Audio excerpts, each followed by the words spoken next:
क्या आप जानते हैं भारत का पहला आम चुनाव कब हुआ? इतने विशाल देश में चुनाव कैसे कराया गया?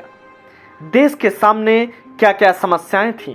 तब लोग लोकतंत्र को क्या समझते थे? उस वक्त चुनाव आयोग को क्या क्या परेशानियों का सामना करना पड़ा था? सवाल कई सारे हैं। उस वक्त सरकार की दावेदारी पेश करने वाली राजनीतिक पार्टियों को चुनाव मत से पूर्व देश की जनता का विश्वास हासिल करना था। वहीं जिस देश को आजाद हुए बमुश्किल कुछ ही साल हुए हों, उसे सदियों से चली आ रही राजशाही मानसिकता, निरक्षरता, गरीबी जैसी समस्याओं से लड़कर देश को लोकतंत्र प्रक्रिया का निर्वहन करना था।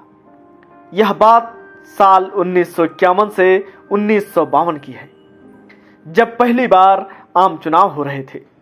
दुनिया के तमाम देश नए नए आजाद हुए थे।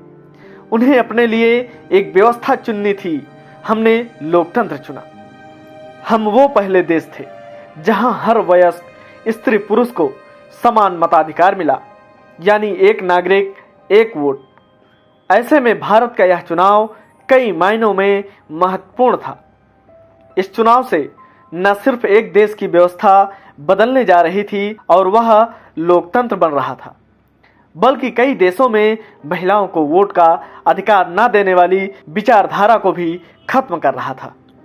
भारत के पहले आम चुनाव को सफल बनाने में कई रोड़े अभी बीच में थे। यूं तो भारत में चुनाव की प्रक्रिया आजादी के पूर्व ही शुरू हो चुकी थी, पर तब इसका राजनीतिक दायरा ब्रिटिश हिंदुस्तान के 11 प्रांतों तक ही सिमटा हुआ था। ऐसे में सबसे बड़ा दारोमदार चुनाव प्रक्रिया से महरूम रियासतों की जनता को इसमें शामिल करना था। देश के एकीकरण के बाद ही इस मुकाम को हासिल करने का पहला अवसर भी मिला। उस वक्त देश की कुल 36 करोड़ की आबादी में 17.5 करोड़ बालिग लोग थे। ऐसे में इस बड़े तबके को मतदान केंद्र तक पहुंचाया गया। बावजूद इसके शिक्षा अभी भी एक बड़ी समस्या थी। ऐसे में इस परेशानी से निजात पाने के लिए कुछ बेहद दिलचस्प तरीके इजाद किए गए। मतदान देने पहुंचे लोगों में ज्यादातर लोग पढ़ नहीं पाते थे।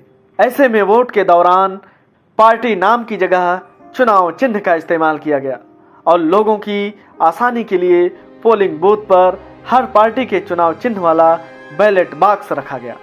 चुनावों की प्रक्रिया को समझाने और चुनाव होने की खबर देने के लिए आयोग ने रेडियो और फिल्मों का सहारा भी लिया।